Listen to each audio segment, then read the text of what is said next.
NaMo बुद्धाय।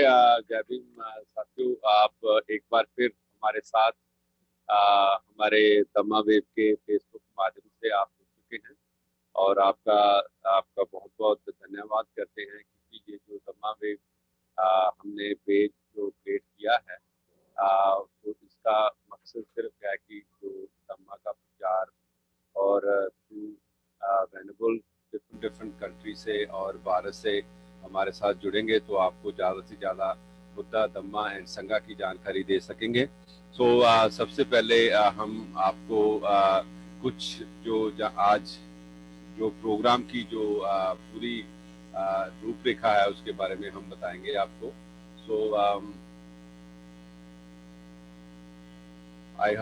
I hope आप सब लोग हमारे साथ जुड़ चुके होंगे।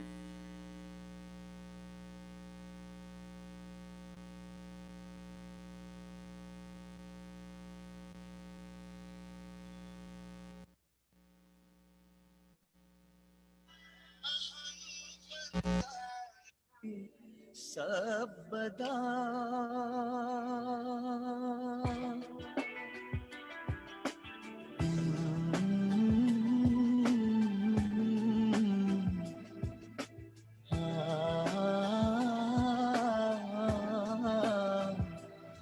बुद्ध ही बुद्ध है, बुद्ध ही बुद्ध है,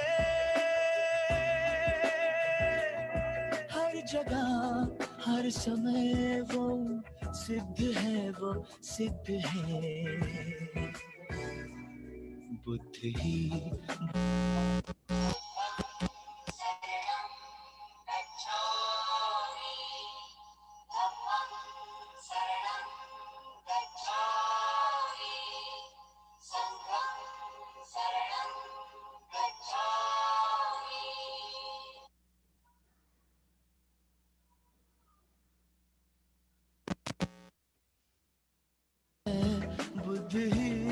बुद्ध है,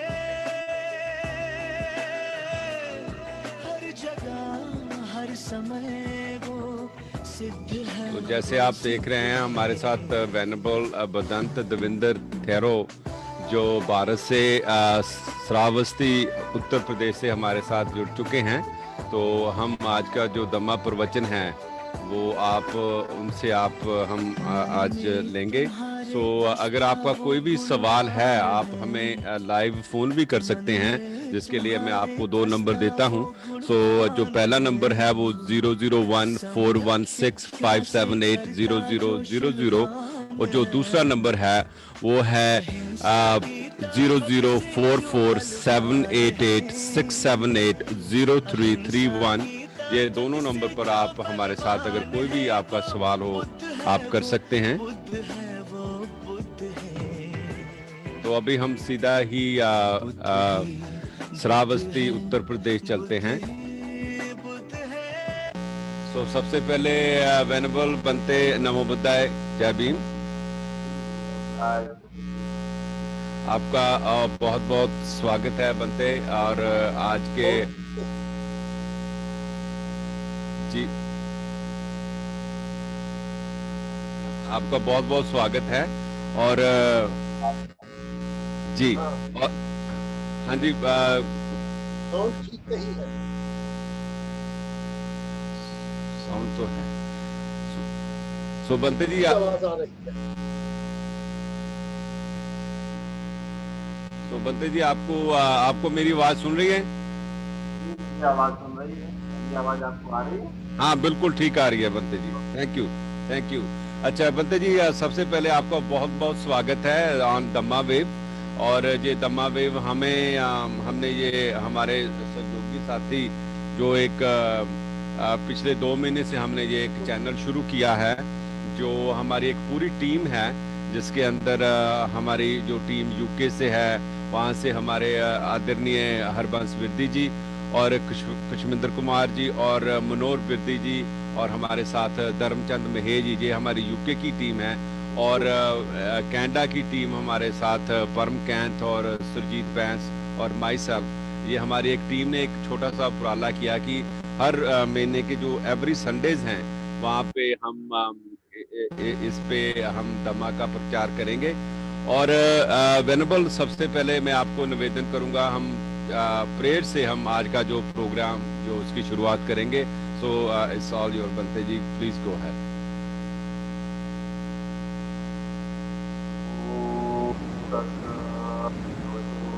अरहतो सम्मा सम्बुद्दस्स। नमो तस्स भगवतो अरहतो सम्मा सम्बुद्दस्स। नमो तस्स भगवतो अरहतो सम्मा सम्बुद्दस्स। ब्रह्मिन्द देविन्द नरिन्द नारं बोधि सुबोधि करुणा गुणगं पय्यापदीप जलितो ज्वलन्तं पनमामि बुद्धं भवपारसिन्नम्।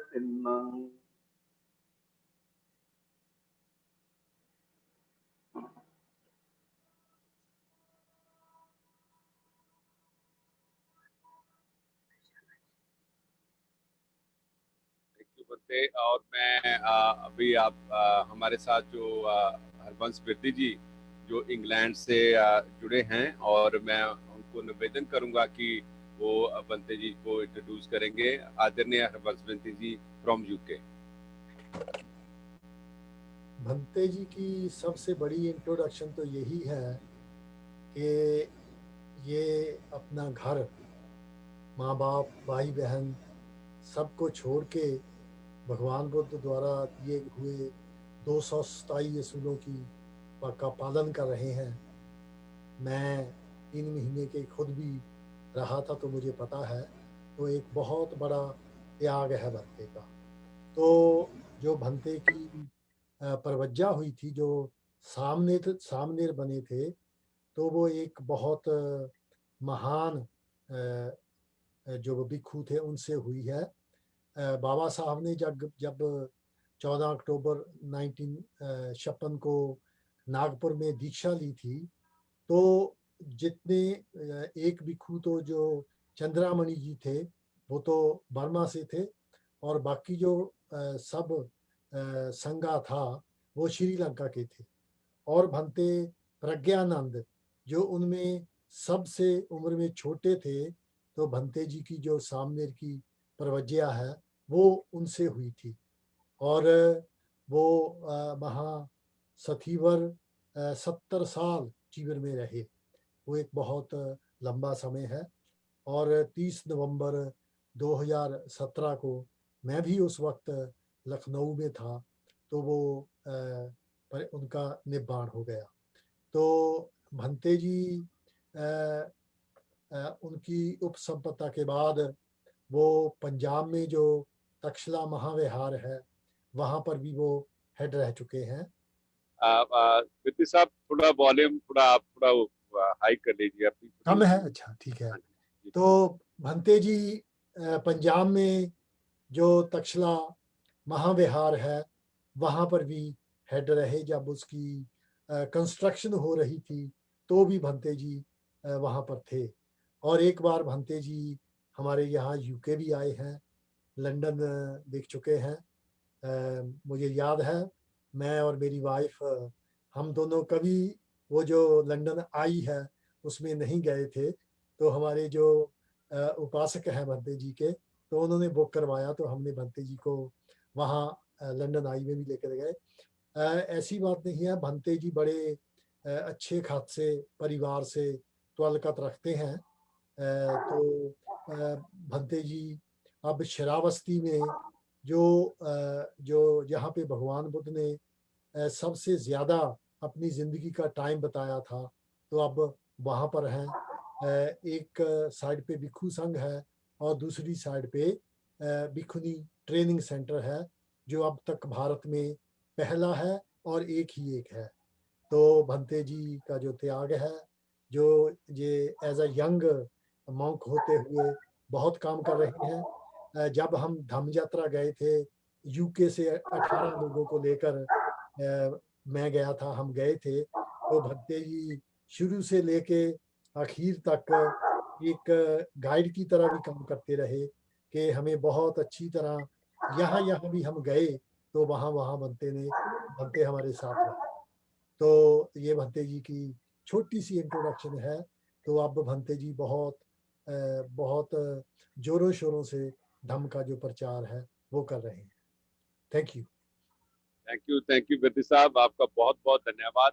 तो हम अब सीधा ही श्रावस्ती उत्तर प्रदेश जो सेंटर है वहाँ पे, और बंते जी वहाँ से हमारे साथ जुड़े हैं।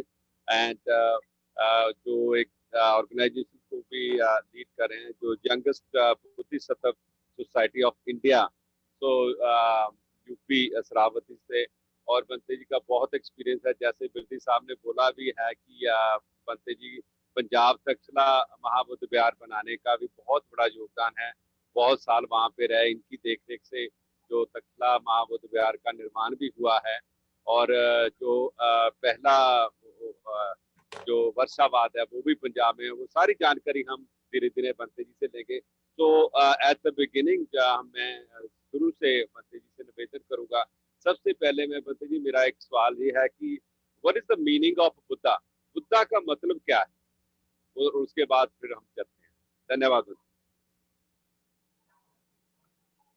जैसा कि आपने प्रश्न किया कि बुद्धा का मीनिंग क्या है, तो बुद्ध का मतलब है कि एक परम ज्ञान, और जो स्वयं में संबोधि प्राप्त करके जो बुद्धत्व को प्राप्त हुए वो बुद्ध हैं। और बुद्ध का जो ये कभी ऐसा माना जाता है, शास्त्र कहता है कि कल्पों कल्पों में, कई कल्पों में एक बुद्ध उत्पन्न होते हैं। और जब बुद्ध उत्पन्न होते हैं तो संसार के सारे जो जीव जंतु प्राणी दृश्य अदृश्य सारे लोगों के प्रति उनकी असीम अनुकंपा होती है, मैत्री होती है, और वो लोगों के कल्याण के लिए ही इस संसार में क्या कहते हैं आते हैं, लोगों को मार्गदर्शन के लिए। तो बुद्ध का एक परम ज्ञान है, परम ज्योति है, और जिन्हें क्या कहते हैं समस्त लोगों का ज्ञान होता है, तो इन्हें हम बुद्ध कहते हैं। जी, तो आगे का जो है what is the meaning of Dhamma Bhante? Dhamma, क्योंकि जब बुद्ध का प्रादुर्भाव होता है तो वो संसार में लोगों के दुखों का अंत करने के लिए ही होते हैं। तो उसी के लिए जो वो मार्गदर्शन करते हैं, उपदेश करते हैं, लोगों को जो शिक्षा देते हैं, वही धर्म है, लोगों के हित के लिए, सुख के लिए, कल्याण के लिए, और उन्हें इस भव सागर से पार ले जाने के लिए जो देशना है उसी को धम्म कहा जाता है। धन्यवाद बंते जी। और जो तीसरा जो है, what is the meaning of संगा? संगा को कैसे हम बहुत सरल भाषा से लोगों को एक्सप्लेन कर सकते हैं? जब बुद्ध उत्पन्न होते हैं तो वो जो उनकी एक शिष्य मंडली होती है, जो उनके प्रमुख शिष्य होते हैं, जो उनके औरस पुत्र जिसको बोला जाता है, जिन्हें वो प्रवज्जित करते हैं, उपसंपदा करते हैं उन्हें।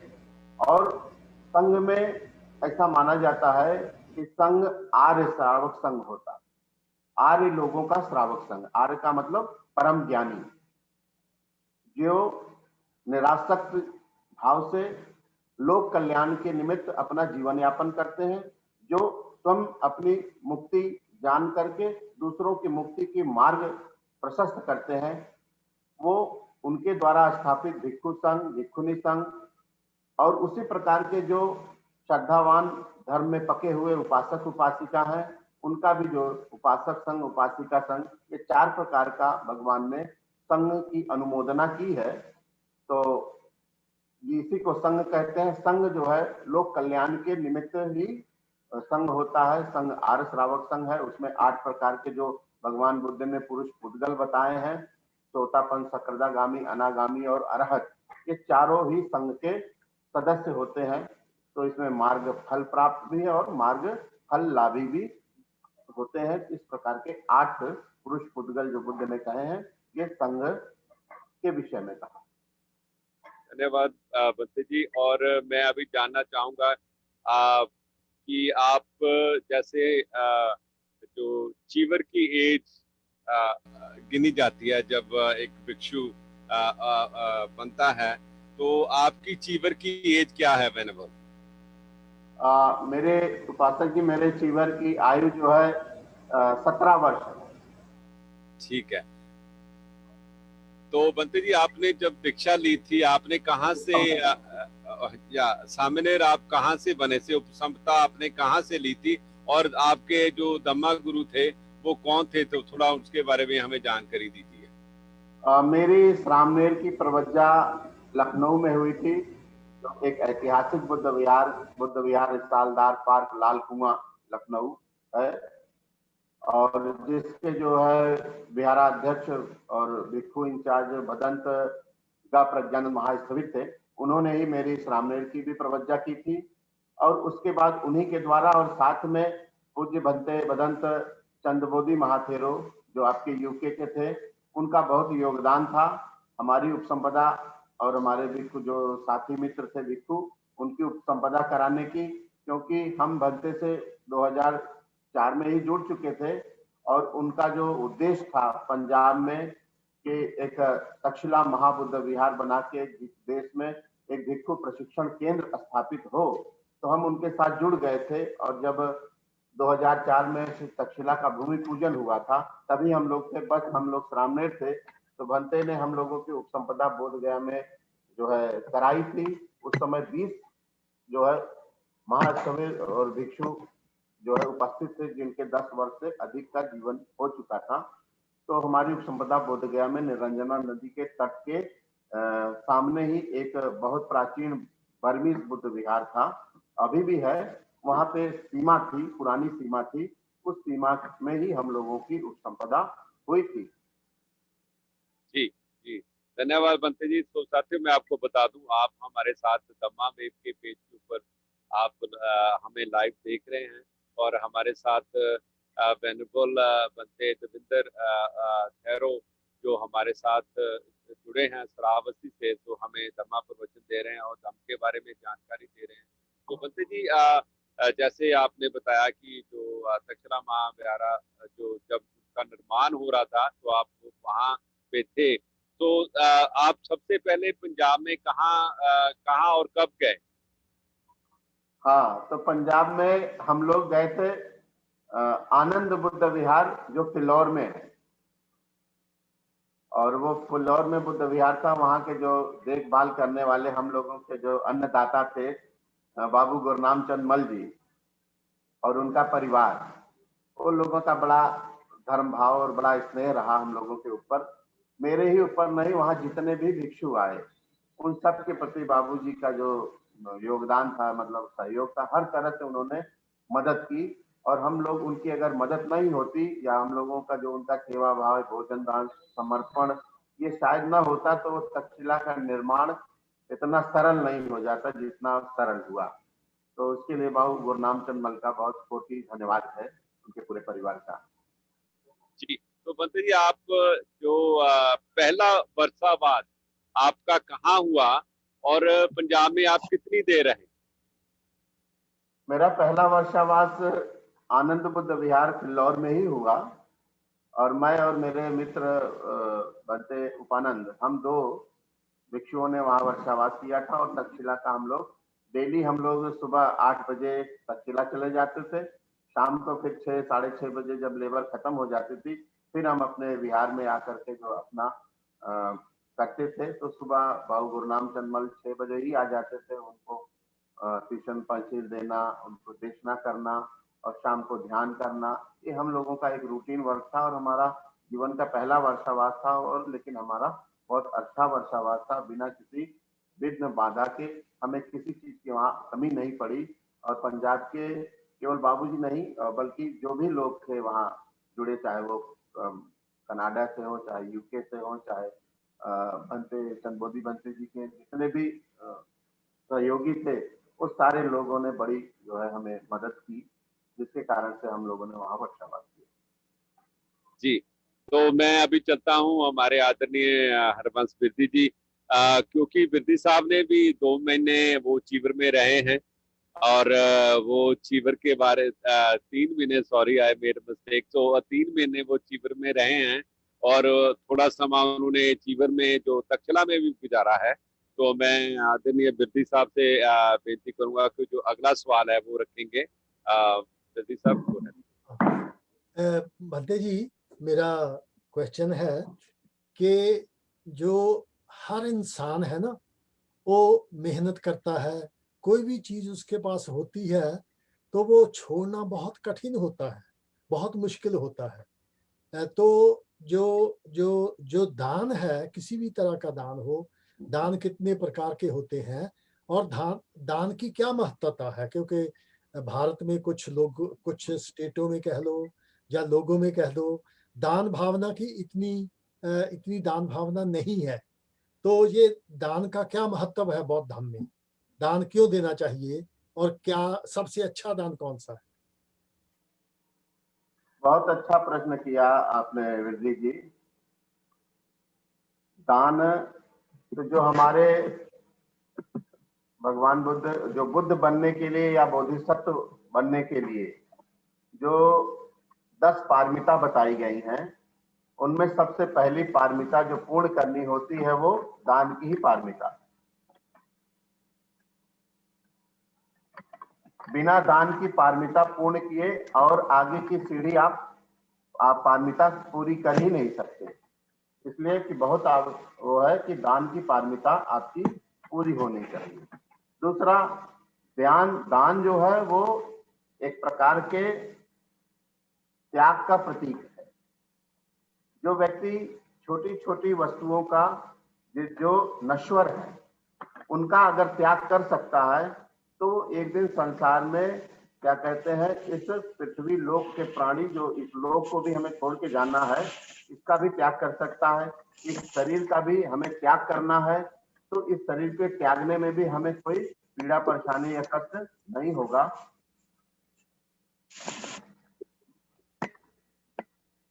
है ना? तो दान का शुरुआत ही मतलब है कि अपने चित्त से लोभ को हटाना। जब तक हमारे चित्त में लोभ रहता है तब तक हमारे संसार के प्रति, विषयों के प्रति, वासनाओं के प्रति, सारी चीजों के प्रति हमारी आसक्ति बनी रहती है।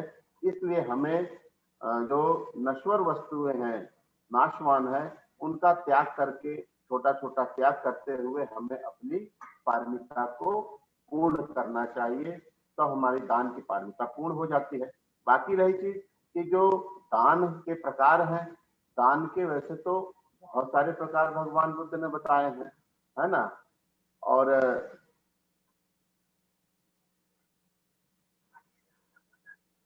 सबसे पहला जो भगवान ने बताया आमिष दान, दूसरा बताया धम्म दान और तीसरा बताया अभय दान, है ना? तो आमिष दान में जो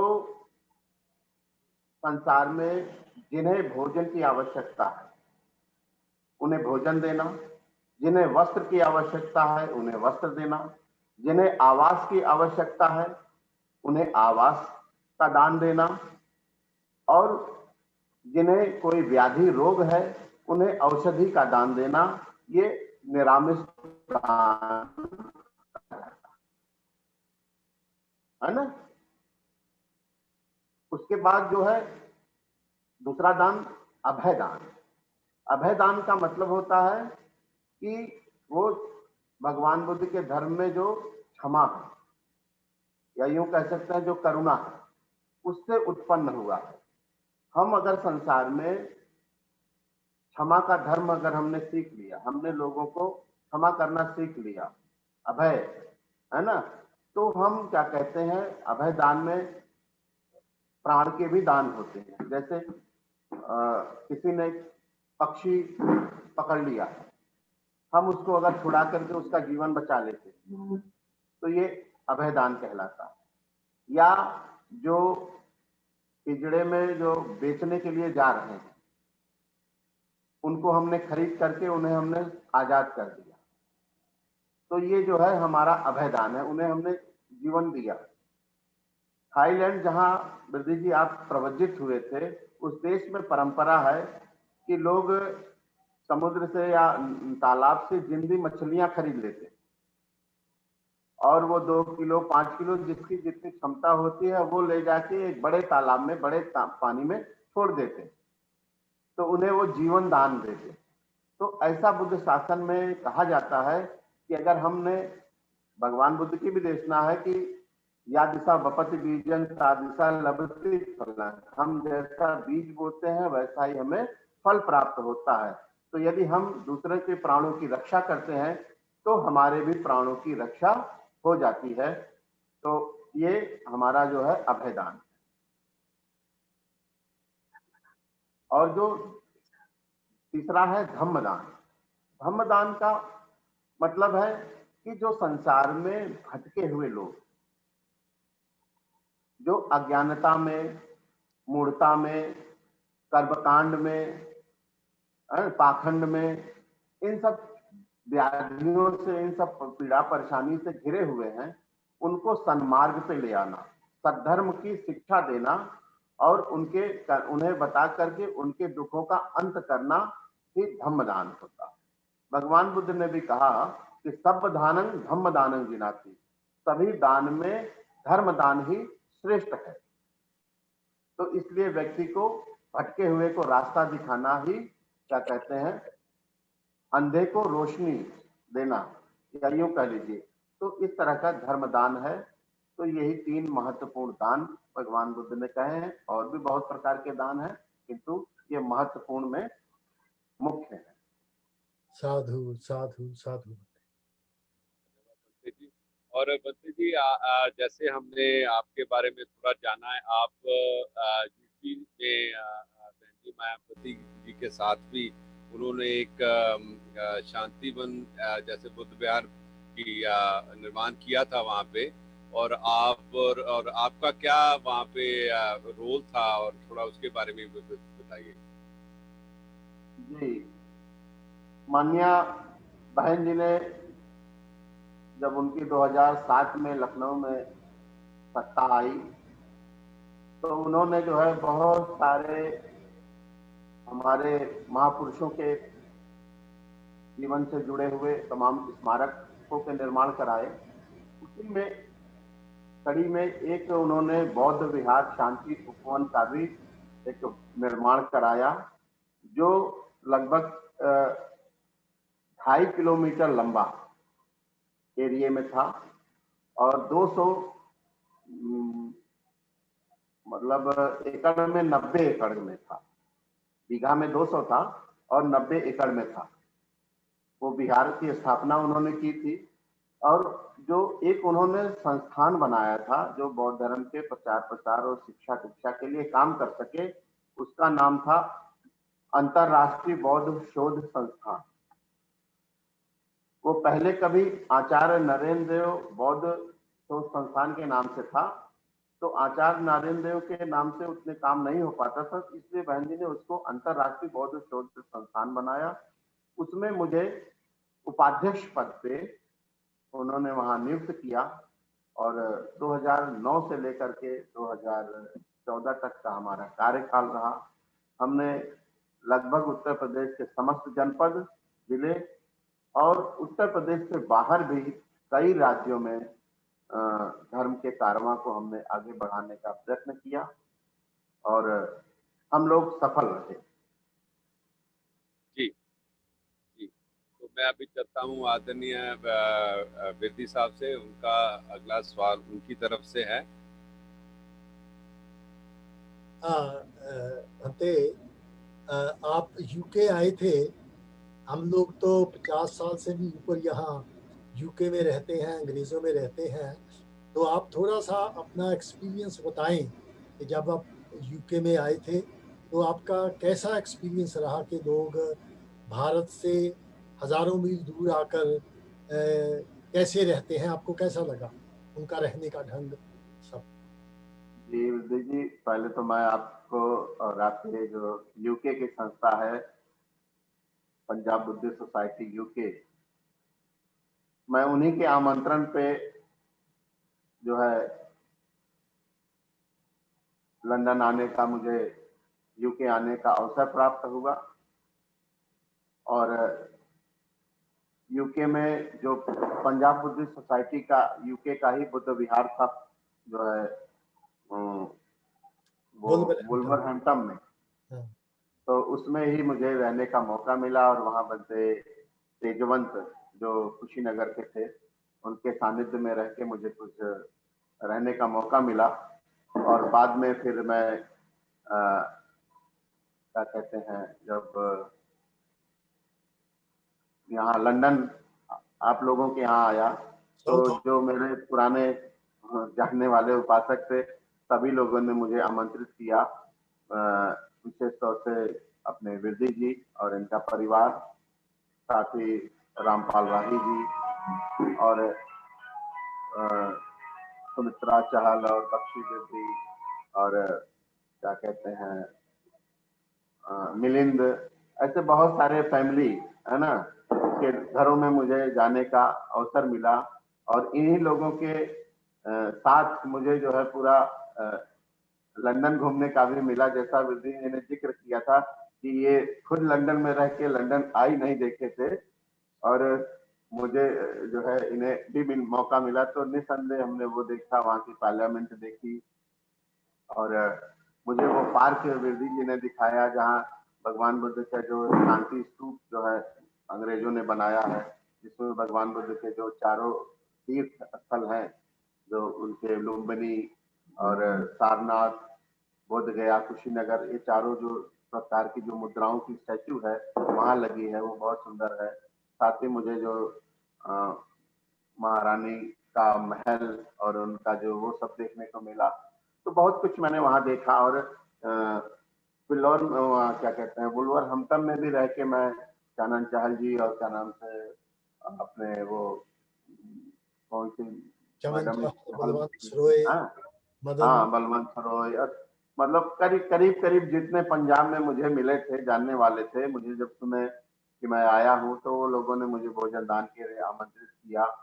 और बहुत सारे लोगों के और बहुत स्नेह मिला। मैं गया जरूर, लेकिन मुझे अपनों में ही रहा और मुझे लगा कि मैं जैसे बस यूपी से पंजाब चला गया हूँ। लेकिन वहाँ का जो कल्चर था, वहाँ के जो लोगों की सभ्यता संस्कृति है, वो निसंदेह बड़ी प्रभावित करने वाली है। और लोगों का जो दृष्टिकोण है, वो दृष्टिकोण यहाँ से बहुत जुदा है। वहाँ लोगों को जो है किसी के मतलब यूं कह लीजिए कि फटे में अंगुली डालने का नहीं है। यहाँ इंडिया में तो इस तरह का है। तो वहाँ कोई किसी से ऐसा नहीं लगता। वहाँ बहुत कुछ सीखने का है। वहाँ लोग मेहनती हैं, परिश्रमी हैं, ईमानदार हैं और ऑनेस्ट हैं। इस तरह की बहुत सारी चीजें उन देशों में हैं। और मुझे लगता है कि जो हमारे भारत के लोग पंजाब चले गए हैं, उनका जीवन हम लोगों से कई गुना सुखी है और शांत है। सुखी इस मामले में है कि शांत है।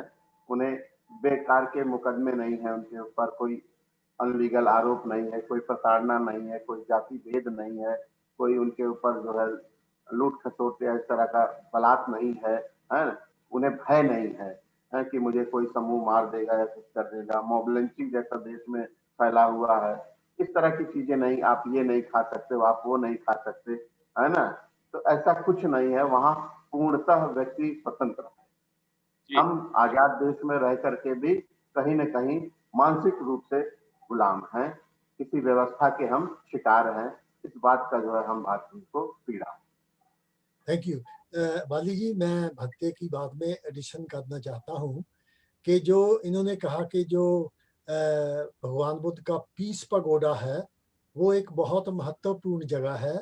तो हमारे उस वक्त ग्रेटर लंदन काउंसिल होती थी, तो उन्होंने जो लंदन के बीच में रिवर थेम्स चलता है, उसके किनारे अपने खर्चे पे अपने खर्चे पे वो 70-80 फीट ऊंचा पीस पगोडा बनाया है। और वो जो बैटरसी पार्क में है, लंदन की सबसे बड़ी पार्क है और सबसे पुरानी पार्क है। अगर आप कभी कभी बहुत सुबह जाएं तो जो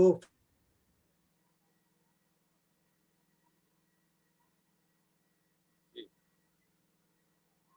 का थोड़ा नेटवर्क का इशू हो गया है।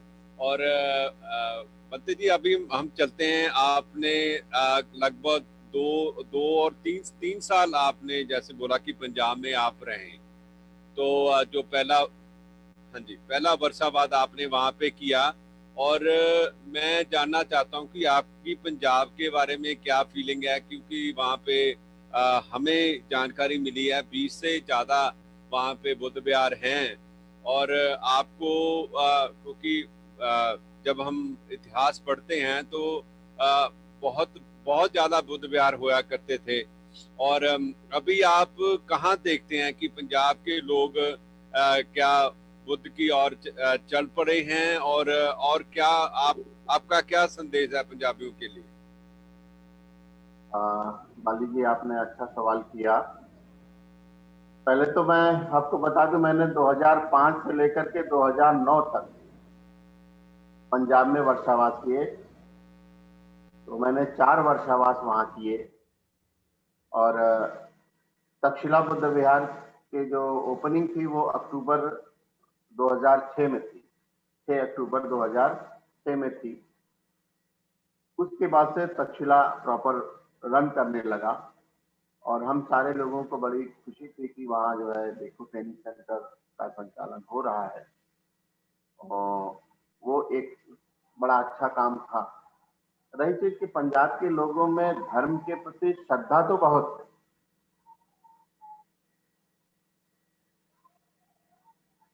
लेकिन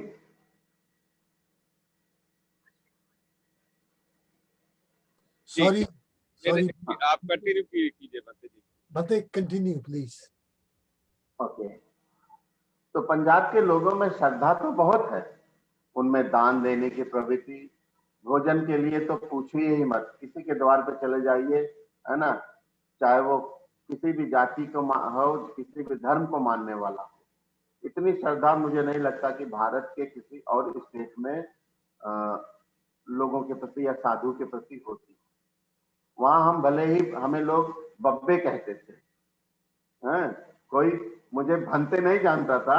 और बापे। वहां के जब हम लोग शुरू शुरू में जाते थे तो क्योंकि पंजाब में पा को हल्का सा भा को प स्वर में बोलते हैं, तो हम लोगों को जैसे कभी वो कोई पंते जी कहता था तो थोड़ा सा अजीब लगता था, लेकिन फिर भी अच्छा लगता था कि कम से कम लोग हमें बुला रहे हैं, है ना।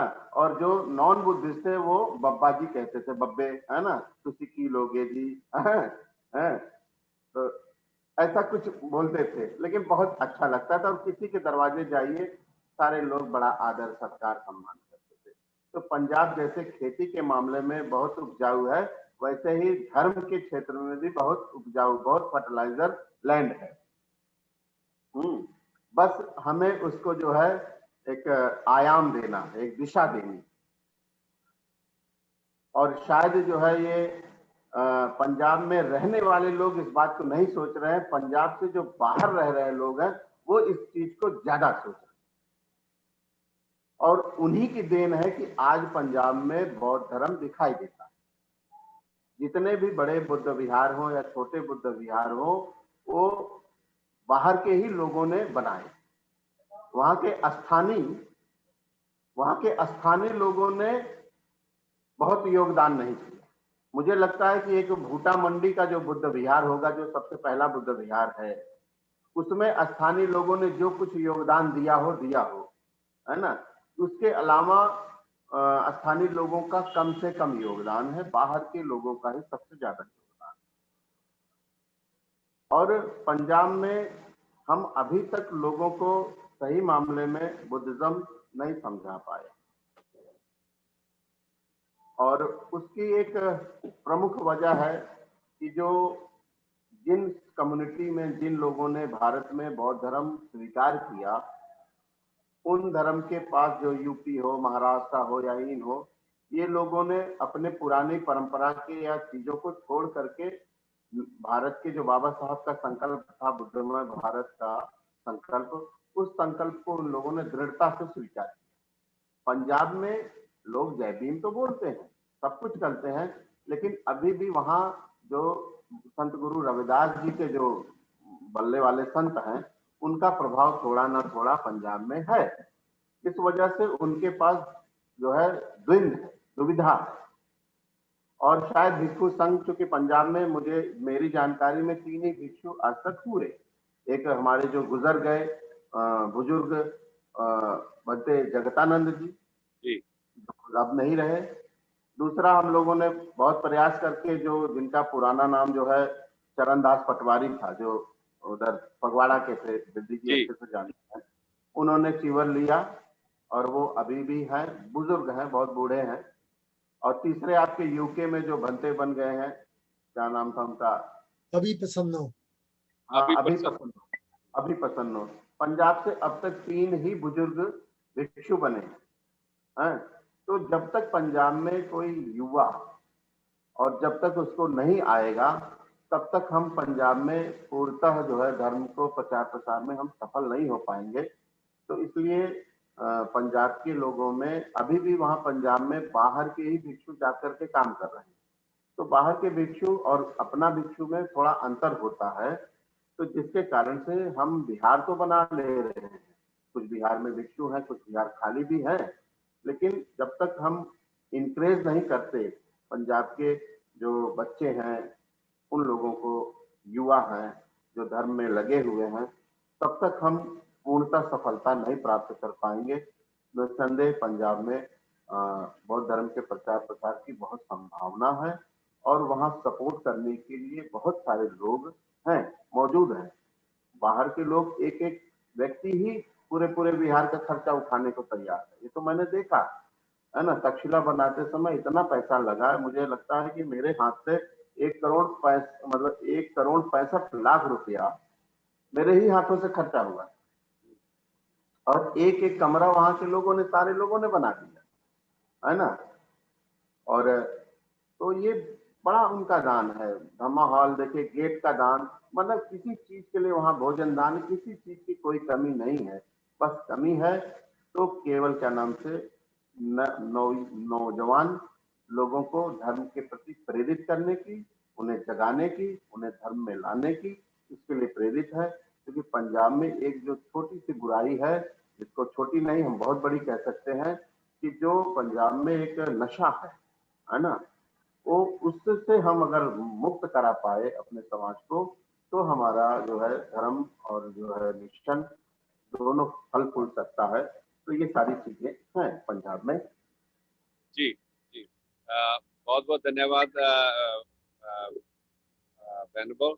और अभी हम क्या, जो हमारी अलग अलग, जैसे आपने यूके का भी एक्सपीरियंस बताया, हम कनाडा में भी, यूएस में भी और यूरोप के अंदर हमारे बहुत साथी हैं, वो बिल्कुल आपने बोला कि वो चिंतित है, वो काफी चिंतित है पंजाब के लिए।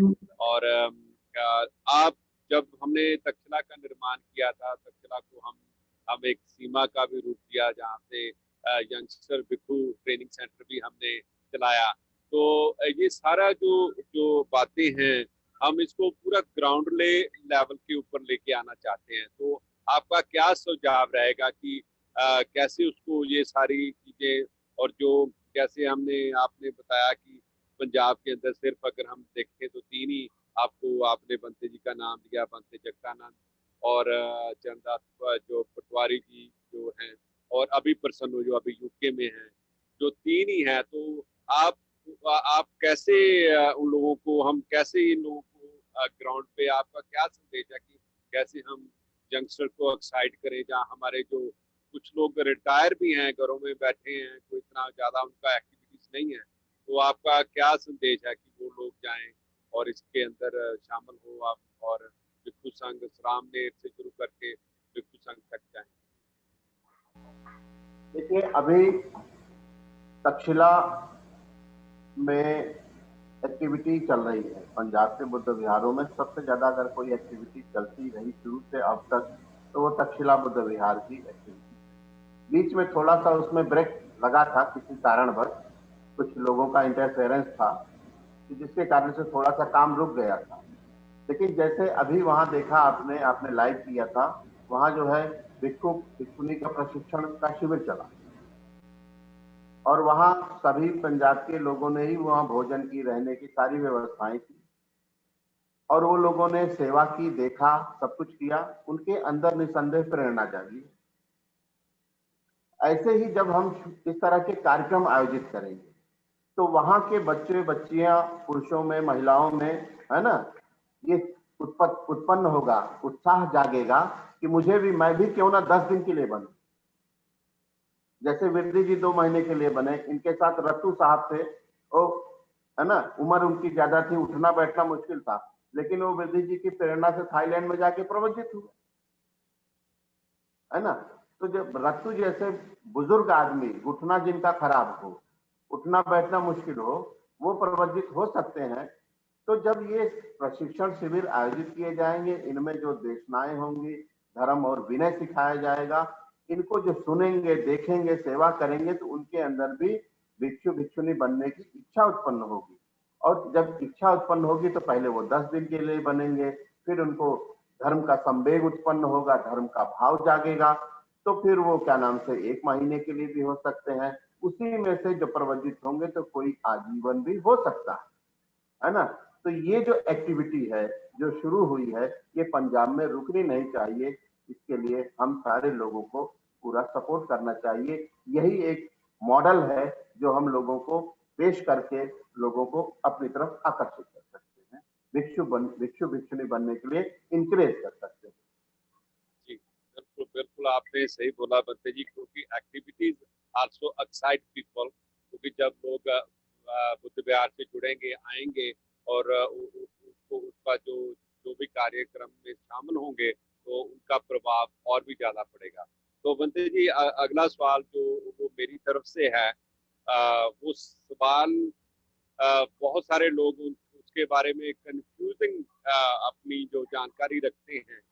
सो वो सवाल ये है कि बोधिसत्व जो जो जो शब्द है, बोधिसत्व, तो बोधिसत्व जो शब्द है, जो वो किस व्यक्ति या किस महापुरुष के नाम के आगे लगाया जा सकता है? बाली जी, बोधिसत्व एक प्रकार का जो है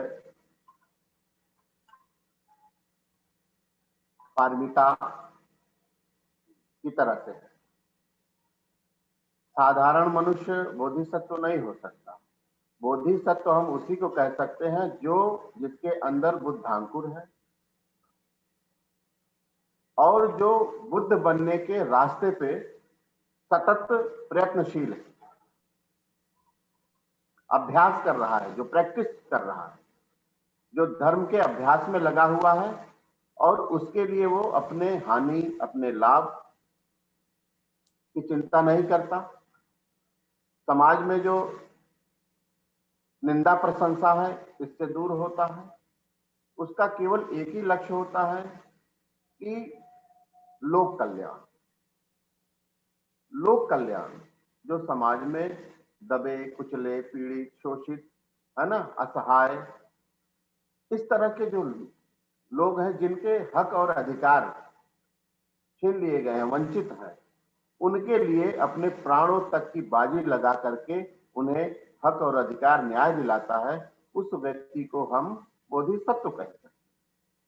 और इसका साक्ष्य अगर आपको चाहिए, उदाहरण चाहिए, तो जो भगवान बुद्ध ने जातक अर्थ कथाएं कही, उन जातक अर्थ कथाओं में जो 543 जातक हैं, उन जातकों में बुद्ध ने स्वयं उसके अंत में कहा है कि मैं जो हूं इस योनि में होकर के मैंने यह कार्य किया। तो वो एक प्रकार से जो है अपने जीवन तक का, धन का, परिवार का, यहां तक कि सर्वस्व त्याग करके भी अगर मैं किसी का भला कर सकता हूं तो वो केवल बोधिसत्व ही कर सकता है, दूसरा व्यक्ति कोई नहीं कर सकता। आधुनिक युग में बाबा साहब को बोधिसत्व की उपाधि दी गई, वो श्रीलंका ने दी, क्योंकि भारत में तो बौद्ध धर्म था ही नहीं, विलुप्त हो गया था। तो उनके कार्यों से, उनके कार्यों के प्रेरित होकर के श्रीलंका जो बुद्धिस्ट राष्ट्र था, उन्होंने उनको बोधिसत्व की उपाधि दी। तो बोधिसत्व इस युग में बाबा साहब ही है। बाकी रही चीज कि आज जो लोग जो है बोधिसत्व के महत्व को छोटा करने के लिए किसी के भी नाम के आगे बोधिसत्व जोड़ दे रहे हैं, ये निस्संदेह अज्ञानतापूर्ण है, निंदनीय है, उनके महत्व को घटा देने वाला है। तो इससे जो है, इसके अगर हम धर्म के अनुयायी हैं तो इसका हमारा कर्तव्य बनता है कि हम इसकी रक्षा करें, और जो जिसका योग्य है वो उसको योग्यता के अनुसार वही उनको कहा जाए। आजकल बहुत सारे लोग अपने घर के किसी भी व्यक्ति के मरने से उसको परिनिर्वाण बता देते हैं, इस तरह का भी आता है। तो परिनिर्वाण जो है इस तरह का नहीं है। निर्वाण भगवान बुद्ध ने जीवित अवस्था में निर्वाण की प्राप्ति को ही निर्वाण कहा, और परिनिर्वाण का मतलब जो है, जो अरहत जब अपने शरीर को त्याग दिया तब वो परिनिब्बित हो गया, परिनिब्बुत हो गया, उसका परिनिर्वाण होता है। जिसने निर्वाण नहीं पाया वो परिनिर्वाण कैसे पा जाएगा? भगवान बुद्ध को, धर्म को जानने वाले हम सब सारे लोग एक प्रकार के, हम लोग अभी पृथक जन ही हैं, हम लोग आर्य नहीं है, है ना। जब तक हम श्रोतापन, सकदागामी, अनागामी या अरहत तो नहीं हो जाते, तब तक हम इस क्या नाम से भवसागर से नहीं छूट सकते। इसलिए बोधिसत्व जो है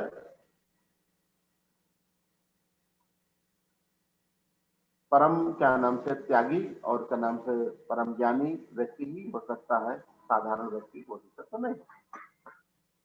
धन्यवाद बंते जी। साधु साधु साधु साधु साधु। तो बंते जी आपका बहुत बहुत धन्यवाद। तो साथियों, आप हमारे साथ धम्मा वेव जो हमारा फेसबुक पेज है, वहाँ से हम आपसे लाइव आप हमारे साथ जुड़े हैं, और हमारे साथ बंते देवेंद्र जी जो श्रावस्ती उत्तर प्रदेश से हमारे साथ जुड़े हैं, वो धम्मा प्रवचन जो दे रहे हैं।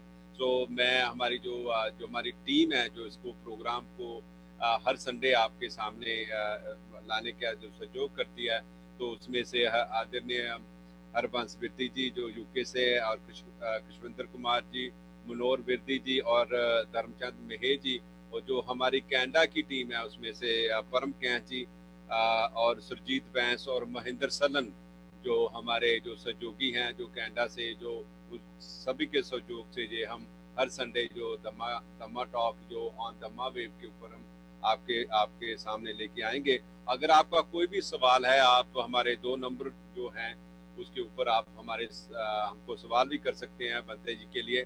सो पहला नंबर है 0014165780000, और दूसरा जो नंबर है यूके का 00447886780331 के ऊपर आप हमें और जो हमारे लिए और बंते जी के लिए सवाल भी रख सकते हैं।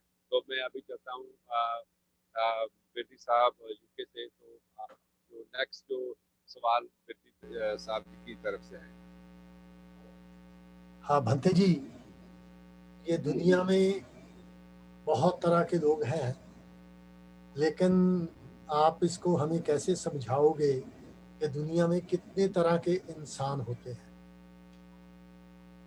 हर एक की अलग अलग नेचर होती है, तो कितने तरह के दुनिया में इंसान होते हैं? भगवान बुद्ध का धर्म बहुत विशाल है विजय जी, और भगवान ने नाना प्रकार के प्राणियों के बारे में, मनुष्यों के बारे में, आदमियों के बारे में बताया है।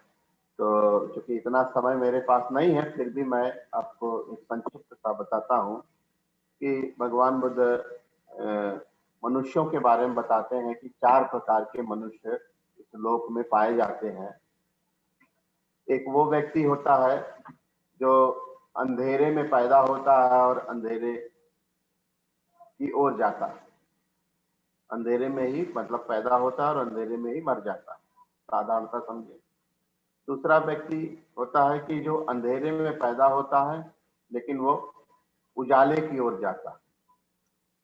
और एक व्यक्ति उजाले में पैदा होता है, अंधेरे की ओर जाता है। और चौथा व्यक्ति उजाले में पैदा होता है और उजाले की ओर जाता है।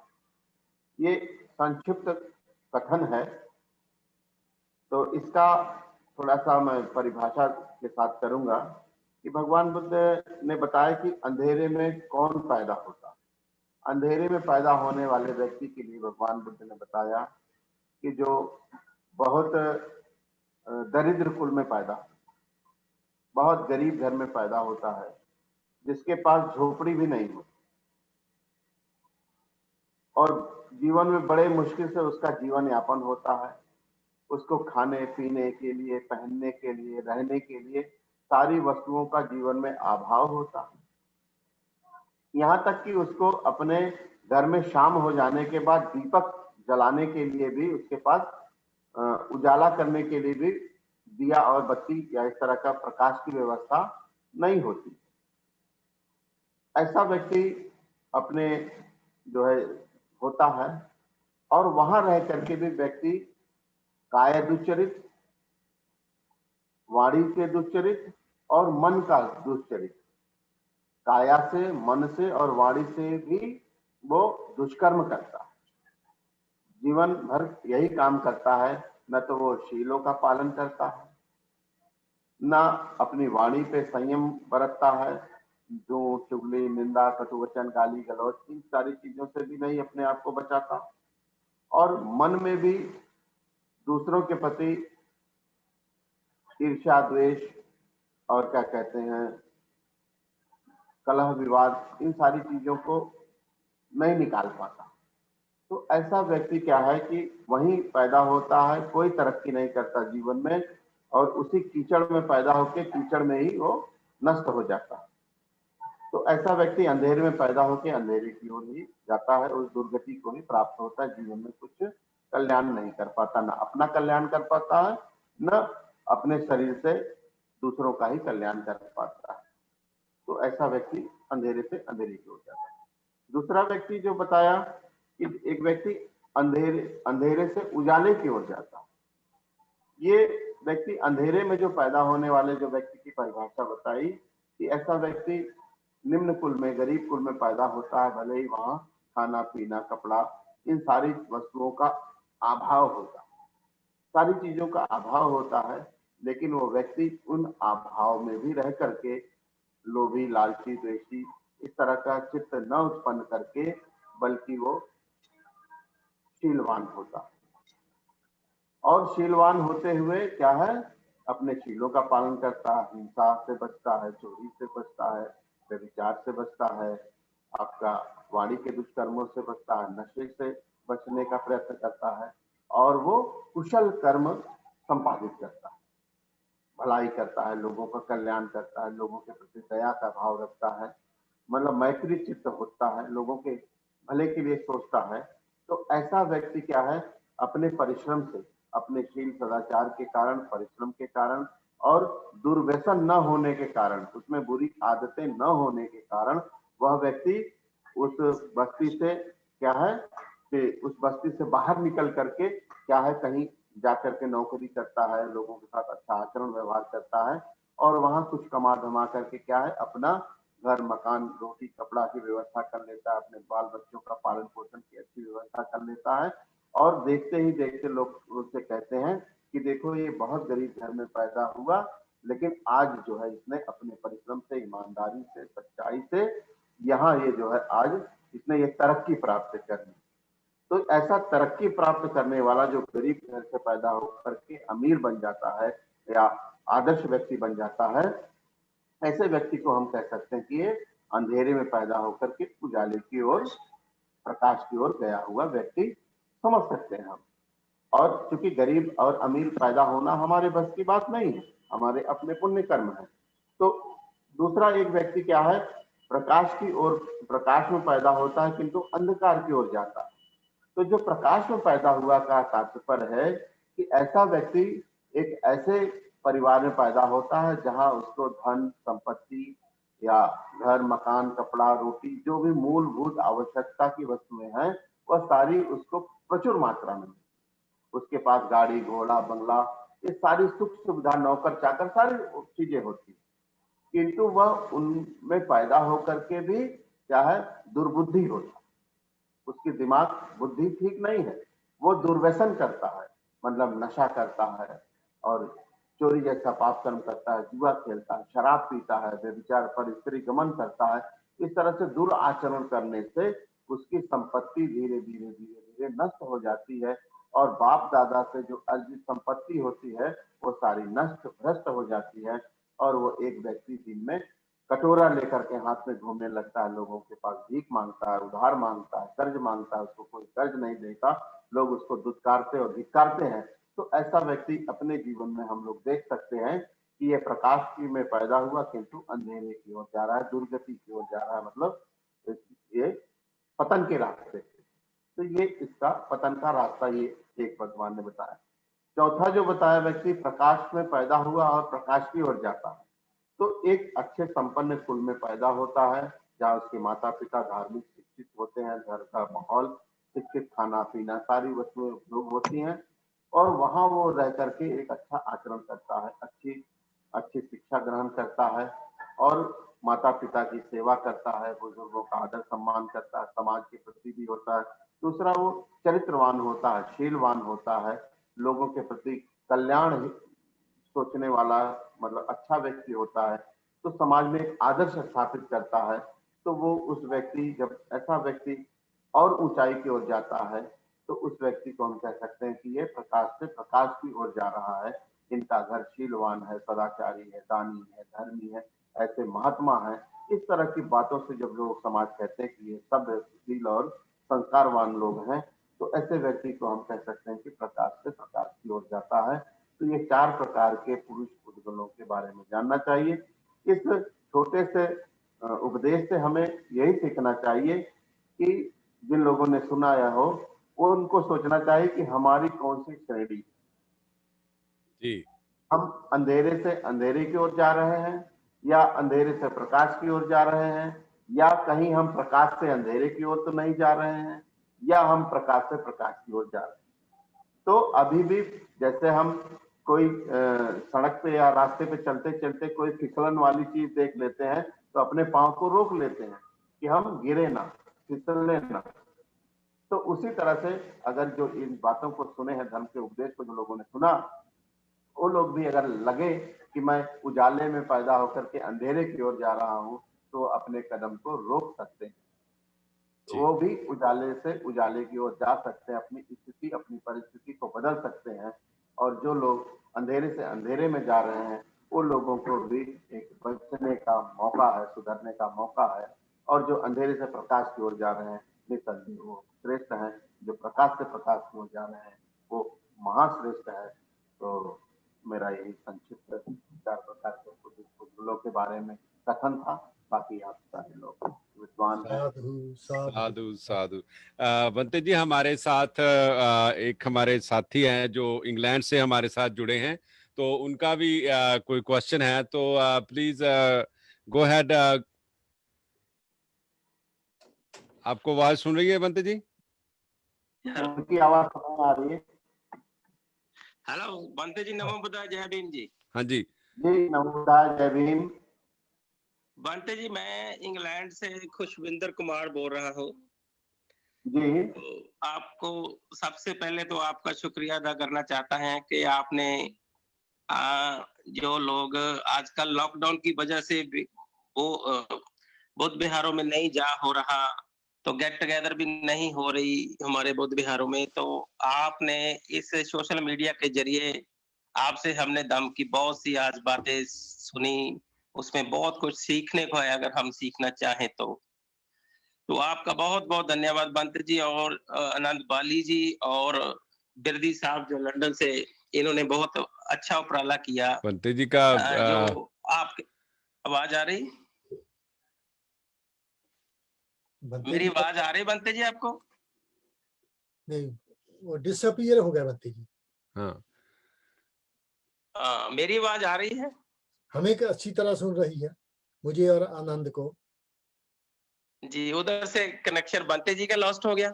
हाँ, तो बाली जी आप ट्राई करिए, बंते जी को फिर ऐड करिए।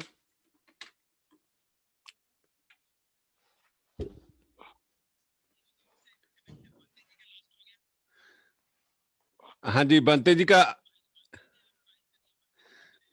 हाँ जी हाँ जी हाँ जी जी, बंते जी का थोड़ा नेटवर्क का इशू आ गया है। नहीं, नेटवर्क का, हाँ, जो भी प्रॉब्लम हो, एक बार डिस्कनेक्ट हो गया था, फिर से कनेक्ट हम हुए हैं। मेरी आवाज आ रही है? जी बंते जी, आवाज आ रही है आपकी। बाली जी आ रही है? प्लीज अपना क्वेश्चन दोहराएं। जी जी, बाली साहब मैं कंटिन्यू? हाँ जी जी जी जी, बंते जी, मैं खुशविंदर कुमार बोल रहा हूँ इंग्लैंड से, और पूरे जोके की तरफ से हम आपका बहुत बहुत धन्यवाद करते हैं, आपको साधुवाद बोलते हैं। हाँ जी हाँ जी, जो प्लीज गो अहेड, और थोड़ा अपना परिचय करवाइए आप। जी, आवाज क्लियर आ रहा है? बिल्कुल क्लियर आ रहा है। बंते जी आपको सुनाई दे रहा है? वाली जी, बंते जी की आवाज मेरे को नहीं सुनाई दे रही, उधर से पता नहीं लग रहा है उनको मेरी आवाज सुनते हेलो नहीं। जी, अभी बाली जी नहीं कनेक्ट हुए हैं। मेरी आवाज सुनाई दे रही है आपको? हाँ जी, हाँ, सुनाई दे रही है। जी बंते जी, नमो बुद्धाय, जय भीम बंते जी। नहीं, हाँ हाँ जी हाँ जी, सुन रही है बंते। बंते जी आवाज आ रहा है मेरा? बार बार कट आ रहा है, कुछ ऐसा प्रॉब्लम क्यों है मुझे समझ नहीं आ रहा है। प्लीज फिर से क्वेश्चन अपना दोहराएं। जो भी साथी ये प्रोग्राम सुन रहे हैं, तो आज उन सभी साथियों को हम ये भी बताना चाहते हैं कि अगर थोड़ा सा इंटरफेयर हो रहा है, तो आवाज कट हो रही है, या लाइव कॉल अभी कनेक्शन नहीं हो रहा सीधे तरीके से, तो आज हमने पहली बार ये ट्राई किया है। तो अगर आज पूरी तरह से नहीं भी ये कनेक्शन होगा, तो अगले प्रोग्राम में हम पूरी ट्राई करेंगे कि ये जो लाइव कॉल है उसका हम पूरी तरह से क्लियरली इसमें ऐड कर सके। तो आज हम ये एक ट्राई और ट्रायल के तौर पर ही कर रहे हैं। तो अब आवाज बंते जी आपको पूरी आ रही है?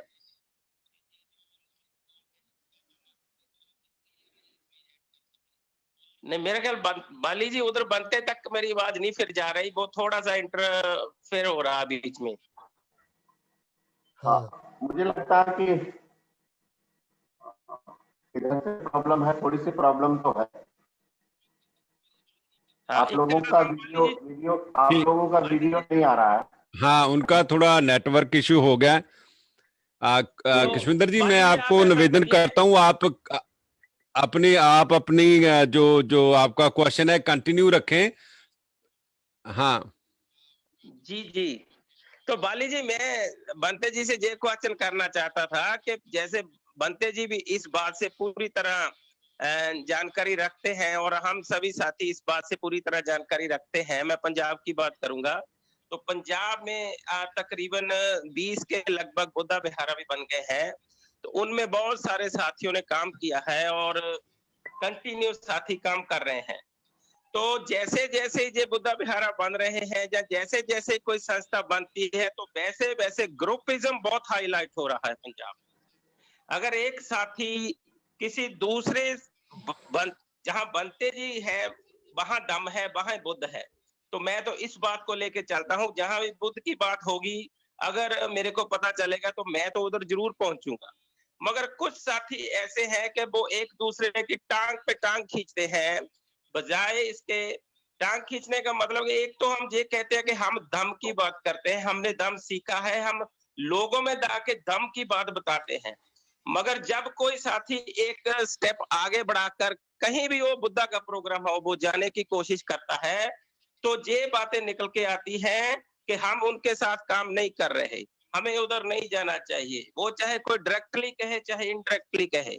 तो बनते जी, मैं समझता हूं कि जैसे जैसे पंजाब में बुद्धिज्म का काम बढ़ रहा है, उसमें एक जो बड़ा क्वेश्चन मार्क लग रहा है कि पंजाब में जो बुद्धा का जो किसी वक्त इधर हजारों बुद्धा विहार हुआ करते थे पंजाब में, तो जो वो लाइन ट्रैक पे नहीं आ रहा, अब दम का कार्य जो है फुली कार्य ट्रैक पे नहीं आ रहा।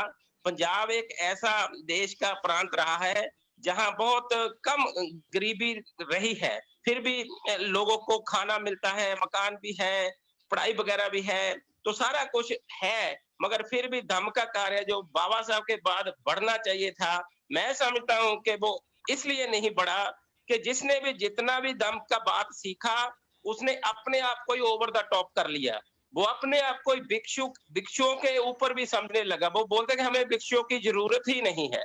तो मैं समझता हूं कि इस बात पे हमें क्या करना चाहिए, इस बात को हम कैसे कंट्रोल में लाएं, आप इसमें क्या कहेंगे? मेरी आवाज आ रही है? हाँ, आ रही है बंते जी। बाली जी, क्वेश्चन क्लियर हुआ? हाँ, तो अब बंते जी को वो क्वेश्चन, हाँ जी आ रही है बंते जी। बंते जी को वो क्वेश्चन हाँ जी हो गया जी। हो गया। तो बंते जी, इसके बारे में आप क्या कहेंगे कि जो भी साथी थोड़ा सा भी दम के ऊपर अपने आप को पकड़ कर लेता, वो बोलता है अब मैं ही सारा कुछ कर सकता हूं, साथियों हमारे बंते की भी जरूरत नहीं समझते वो लोग।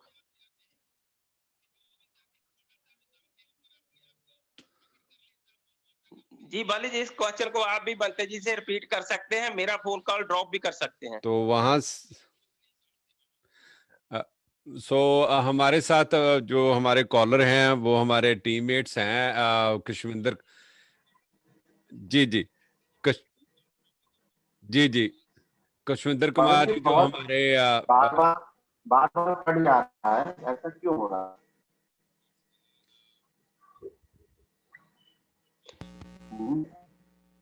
आपका वीडियो भी नहीं आ रहा है, जी का भी वीडियो नहीं आ रहा।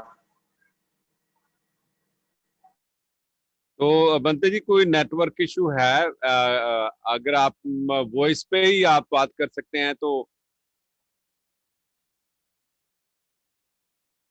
दोबारा आप ज्वाइन कीजिए। तो साथियों आप हमारे साथ दम्मा वेव के पेज के ऊपर से जुड़े हैं, तो थोड़ा नेटवर्क का, जैसे आपने देखा है कि भारत के अंदर काफी नेटवर्क का इशू आ रहा है रिसेंटली। और बंते जी श्रावस्ती से उत्तर प्रदेश से हमारे साथ जुड़े थे, और हम फिर दोबारा कोशिश करते हैं कि बंते जी को फिर दोबारा लाइव लाने के लिए।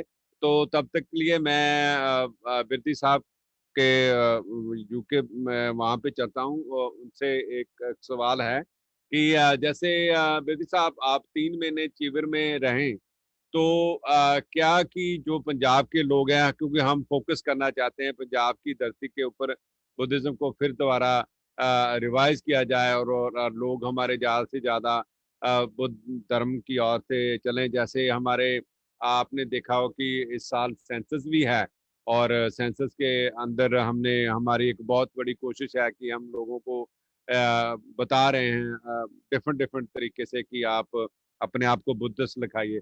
तो आपका जो 3 माह का जो एक्सपीरियंस रहा है चीवर के अंदर, वो थोड़ा आप अपने पूरा सरल पंजाबी में भी आप बता सकते हैं, और पूरी सरल लैंग्वेज से आपका कैसा एक्सपीरियंस रहा। तो आप जो लोग हमारे साथ फेसबुक से जुड़े हैं, तो आप उनको कैसे एक्साइट कर सकते हो, और मैसेज दे सकते हो कि वो भी जाएं, वो कम से कम अगर ज्यादा नहीं तो 2-3 महीने अपने जीवन के अंदर रह के उसके बारे में जानकारी लें। हाँ, तो अपने आनंद जी, पहली बात तो ये है कि जो थाईलैंड देश है, वहाँ पे हर मर्द को जिंदगी में एक बार भिक्षु जरूर बनना पड़ता है, यानी चीवर लेना पड़ता है। मान लो वो वैसे यंग एज में ही लेते हैं, ज्यादा एज पे नहीं। तो अगर किसी लड़के की शादी करने की बात है और लड़की के माँ बाप आते हैं, तो वो सबसे पहले सवाल यही पूछेंगे थाईलैंड में कि भाई आप चीवर ले चुके हो। अगर वो लड़के का जवाब होगा कि नहीं, तो वो आगे कोई भी सवाल नहीं करेंगे। अगर चाय का कप सामने रखा है तो वो पी के चले जाएंगे। तो वहां पर तो जो राजा है वो भी भिक्षु बनता है कुछ समय के लिए। तो ये हमें लाइफ में एक बार भिक्षु जरूर बनना चाहिए, क्योंकि जब आप भिक्षु बनते हैं, क्रिटिसाइज करना बहुत आसान होता है, लेकिन वो करना बहुत मुश्किल होता है। तो अब देखो, जैसा मैंने पहले कहा कि जो भिक्षु संघ के मेंबर हैं, जो भिक्षु है, वो 227 असूलों को मानते हैं, उनको मानना पड़ता है। तो वो बहुत कठिन है। और खाने पीने में आप ये नहीं कह सकते, जैसे हम जब घर में रहते हैं तो हम वाइफ को बोलेंगे या माँ बाप को बोलेंगे कि आज हमें ये खाना खाना है, आज हम ये बनाएंगे, आज हम रेस्टोरेंट को जाएंगे। तो लेकिन जब भिक्षु होता है तो वो किसी को कह नहीं सकता कि जब हम आपके घर में आएंगे तो ये भोजन दान बनाना। भगवान बुद्ध ने उस पर बंदिश लगाई हुई है। तो इसलिए वो त्याग का रास्ता है।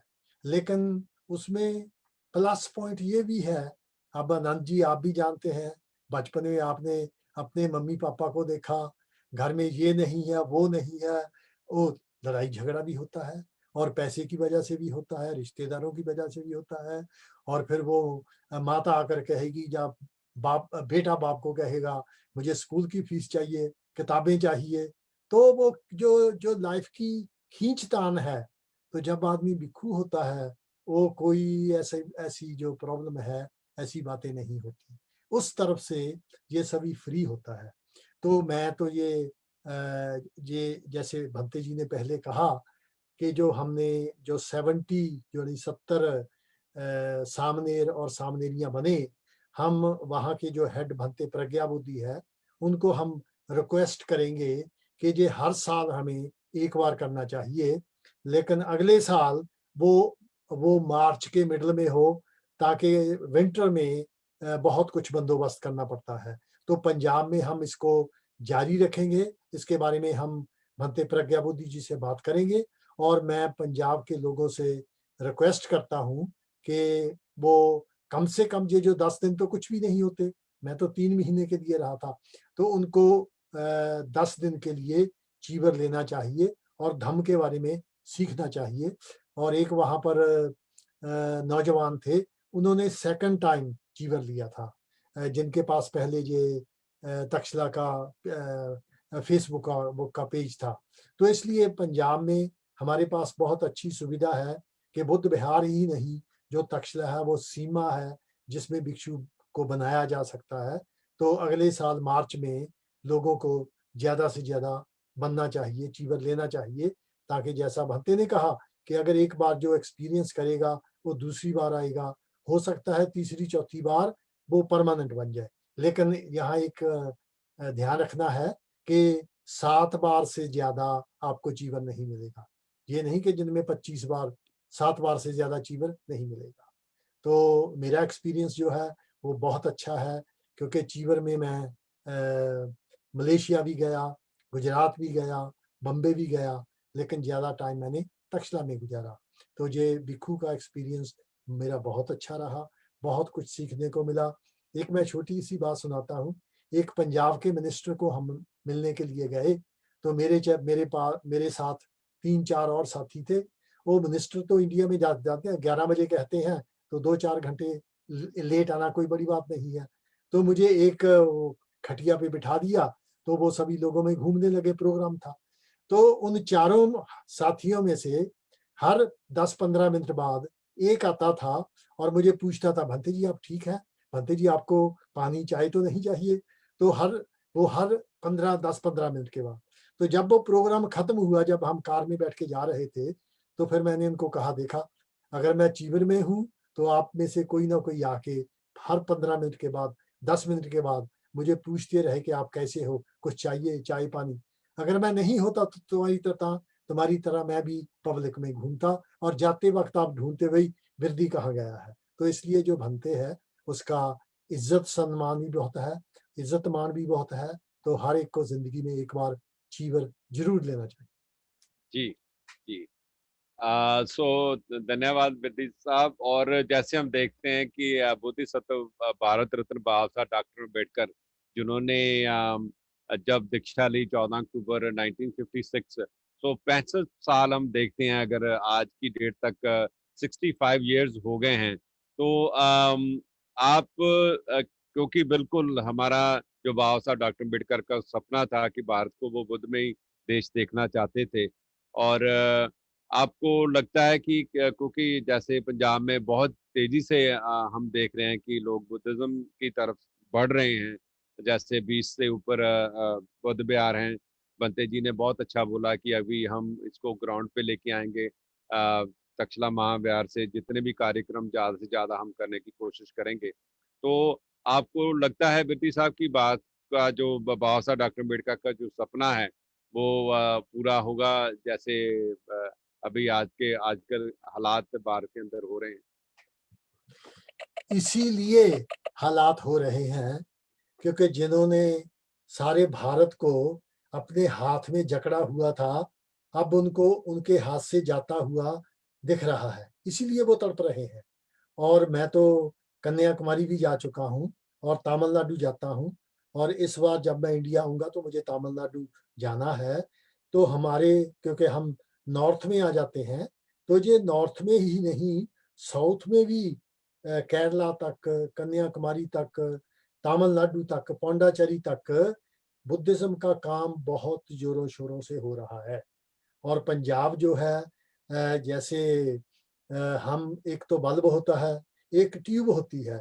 तो आनंद जी, जो बल्ब होता है, जैसे ही आप स्विच करोगे वो चल ऑन हो जाएगा, रोशनी आने लगेगी। लेकिन जो ट्यूब होती है वो पहले एक दो बार अख में टक्का अख में टक्का मारती है और उसके बाद में उसकी लाइट आती है। तो मैं समझता हूँ कि जो पंजाब के लोग हैं वो ट्यूब की तरह हैं, उनको जरा थोड़ा सा समय लगेगा, लेकिन जब वो उनके दिमाग में आ जाएगा, जैसे ट्यूब की रोशनी बहुत होती है और बिजली भी बहुत कम खर्च होती है, और जो बल्ब है उसकी रोशनी ट्यूब के लिहाज से बहुत कम होती है।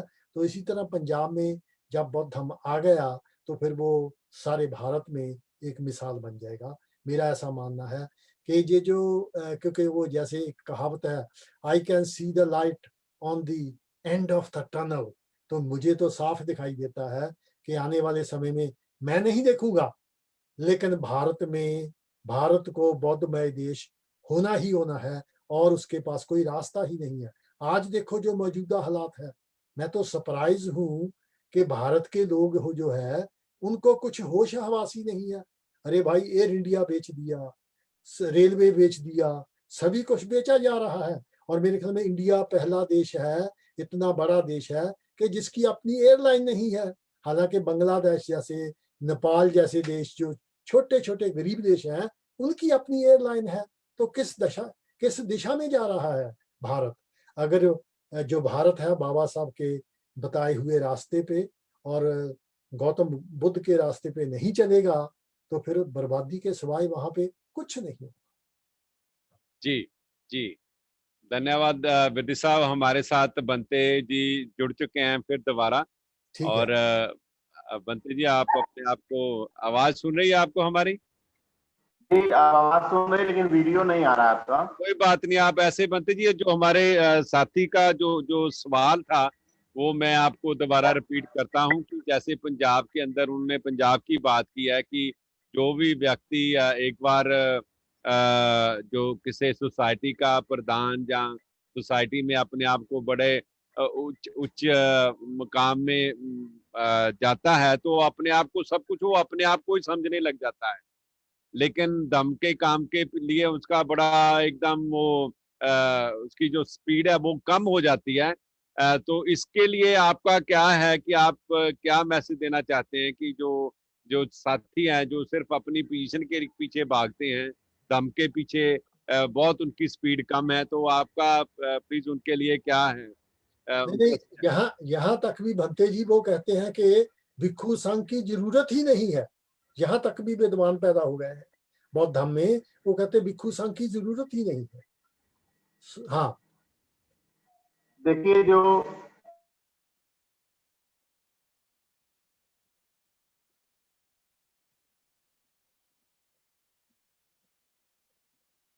जी बनते जी। सो दोबारा फिर आई थिंक नेटवर्क इशू है। तो साथियों हम प्रोग्राम को अभी नेक्स्ट 5 मिनट में वाइंड अप करते हैं, क्योंकि नेटवर्क इशू बहुत आ रहा है। और विद्या साहब, हाँ, गो अहेड। जो full moon day network program, की प्रॉब्लम मुझे लगता है कि कहीं है जी।